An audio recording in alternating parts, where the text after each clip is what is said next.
बिस्मिल्लाहिर्रहमानिर्रहीम।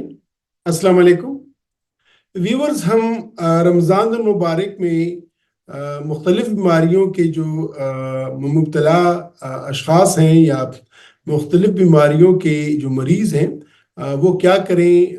आया वो रोज़ा रखें ना रखें, रोज़ा रखते हैं तो उनकी खुराक कैसे होनी चाहिए, उनको जनरल क्या हिफाजती इकदाम करने चाहिए, हम इस पे बात कर रहे हैं। शुरू के कुछ वीडियोस में हमने रमज़ान मुबारक में जिगर की बीमारियों पे बात की। पिछले वीडियो में हमने ये बात की कि जिन अशख़ास को मैदे की बीमारी है, मैदे की तेज़ाबियत है या मैदे के अल्सर की बीमारी है, उनको रोज़े में क्या करना चाहिए। आज हम डिस्कस करेंगे कि जिन अशख़ास को ब्लड प्रेशर की बीमारी है या हाइपर टेंशन है या बुलंद फिशार खून है, उनको रोज़े में क्या करना चाहिए। तो ब्लड प्रेशर के मरीजों को हम दो कैटेगरीज में तकसीम कर सकते हैं। एक वो ब्लड प्रेशर के मरीज कि जो जिनको सिर्फ ब्लड प्रेशर की बीमारी है और कोई बीमारी नहीं है, जिस तरह के शुगर या और दिल की बीमारी, ऐसी कोई बीमारी नहीं है। तो एक तो वो मरीज को जो सिर्फ ब्लड प्रेशर की बीमारी में मुब्तला है, और एक वो कि जो ब्लड प्रेशर की बीमारी के साथ साथ उनको कोई और भी आर्जा है, जिस तरह की शुगर है या हाई कोलेस्ट्रॉल्स वगैरह हैं, या उनको हार्ट फेलियर है, या खुदा न खास्ता उनको गुर्दों का कोई मसला है और गुर्दों का फेलियर है। तो इन दोनों मरीजों के लिए थोड़ी सी ज़रा जो प्रोटोकॉल्स हैं या थोड़ी सी उनको रोज़े में क्या करना चाहिए, कुछ थोड़ी सी अलहदा उनको हिदायत हैं। पहले तो हम वो मरीज ले लेंगे कि जिनको सिर्फ ब्लड प्रेशर की बीमारी है, आया वो रोज़े में रोज़ा रखें कि ना रखें। वो लोग कि जिनको सिर्फ ब्लड प्रेशर की बीमारी है और कोई बीमारी नहीं है, तो इनमें भी दो तरह के ग्रुप्स हो जाते हैं। एक वो मरीज के जिनका ब्लड प्रेशर मुकम्मल तौर पर कंट्रोल हालत में है, कुछ दवाइयाँ ले रहे हैं, टैबलेट्स ले रहे हैं, सिर्फ ब्लड प्रेशर की बीमारी है और उनका ब्लड प्रेशर पूरी तरह कंट्रोल है।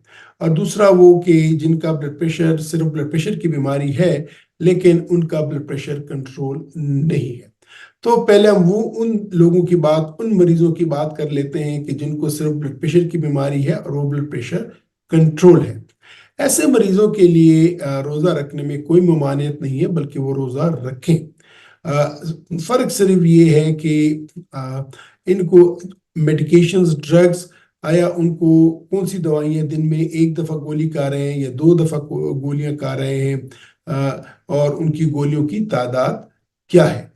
तो ऐसे मरीज के जो सिर्फ एक गोली खाते हैं या दो गोलियां खा रहे हैं, तो उनको टाइमिंग्स तो नेचुरली वही हो जाएंगी कि वो या सहरी में गोली खाएंगे या अफ्तारी में गोली खाएंगे। तो इसमें कोई ख़ास फ़र्क नहीं पड़ता कि आप सहरी में लेते हैं, अफ्तारी में लेते हैं। रूटीन में अगर वो सुबह नाश्ते के बाद लेते थे तो वो फिर सहरी में लेंगे, या अगर वो रात को खाने के बाद लेते थे तो फिर नेचुरली वो अफ्तारी में वो गोली खाएंगे। लेकिन ये कि एक तो ये कि उनको अपनी गोलियां रेगुलर खानी होंगी, और दूसरी ये कि उनको अपने ब्लड प्रेशर का रेगुलर रिकॉर्ड रखना होगा। ताकि क्योंकि होता क्या है कि अमूमन रोज़े में हमने देखा है कि जो हमारी खुराक होती है उसमें रोगनी चीज़ें भी ज़्यादा हो जाती हैं, उसमें नमक का भी इस्तेमाल ज़्यादा हो जाता है। तो नमक और रोगनी चीज़ों से कभी कभार ब्लड प्रेशर ज़्यादा हो सकता है।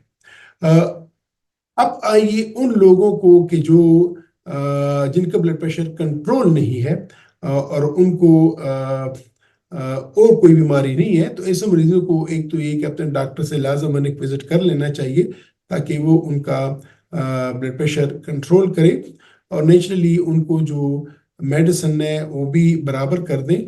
ऐसे मरीजों को रेगुलर अपना ब्लड प्रेशर चेक करना चाहिए होगा। और अगर उनका ब्लड प्रेशर पहले कंट्रोल नहीं था, उनकी एक मेडिसिन थी, उनको दूसरी मेडिसिन लिखनी होगी। और ऐसे मरीज अमूमन उनको सहरी में और अफ्तारी में दोनों वक्त में गोलियां खानी होती हैं। रोज़ा रखने में ममानियत नहीं है, लेकिन अगर ब्लड प्रेशर बहुत ज़्यादा है और ख़तरनाक हद तक ज़्यादा है तो फिर डॉक्टर उससे कह सकता है, उसके रोज़े की आर्जी तौर पे या फुल रमज़ान की ममानियत कर सकता है। लेकिन अमूमन ऐसा बहुत کم ہوتا ہے کہ جن کو صرف بلڈ پریشر کی بیماری ہے اور کوئی مسئلہ نہیں ہے، ایسے لوگوں پہ روزہ عموماً ہم منع نہیں کرتے۔ اب آئیے اس گروپ کی طرف کہ جس میں بلڈ پریشر بھی ہے لیکن بلڈ پریشر کے ساتھ اور بھی بیماری ہے، جس میں شوگر ہو سکتی ہے، جس میں دل کی بیماری ہو سکتی ہے، یا عموماً چونکہ بلڈ پریشر کی بیماری گردوں پہ مضر اثرات ڈال سکتی ہے، تو کبھی کبھار ایسے اشخاص کو گردوں کا بھی مسئلہ ہوتا ہے۔ تو جب یہ کو ماربڈ کنڈیشنز ہوتی ہیں، اس میں 2-3 بیماریاں ملی ہوتی ہیں اور ان کی کمپلیکیشنز پیچیدگیاں ہوتی ہیں، تو ایسے اشخاص کو لازماً ڈاکٹر کے پاس جا کے اپنا چیک اپ کروانا چاہیے، اور وہ دیکھا جاتا ہے کہ آیا جو پرولانگ فاسٹنگ ہوتی ہے، آج کل تقریباً 13 گھنٹے کی فاسٹنگ ہوگی، تو وہ جو 13 گھنٹے کی فاسٹنگ ہے، یہ 13 گھنٹے کا روزہ ہے، جس میں پانی کا بھی استعمال بند ہو جاتا ہے، تو آیا جو ڈی ہائیڈریشن ہوتی ہے، آج کل موسم اتنا گرم تو نہیں ہے لیکن پھر بھی ڈی ہائیڈریشن ہو سکتی ہے، تو آیا وہ ڈی ہائیڈریشن جو ہے وہ اس کے گردوں پہ یا باقی چیز اس کے آرگنز پہ مضر اثرات تو نہیں ڈالے گی۔ دوسری بات یہ ہوتی ہے کہ اگر بلڈ پریشر کی گولیاں ایسی ہیں کہ اس میں پیشاب زیادہ آتا ہے، تو پھر ایسے میں بھی یہ خیال کیا جاتا ہے کہ آیا روزہ رکھنے سے ان کی باڈی میں ڈی ہائیڈریشن تو نہیں ہوتی ہوگی۔ دس از ویری ویری امپورٹنٹ۔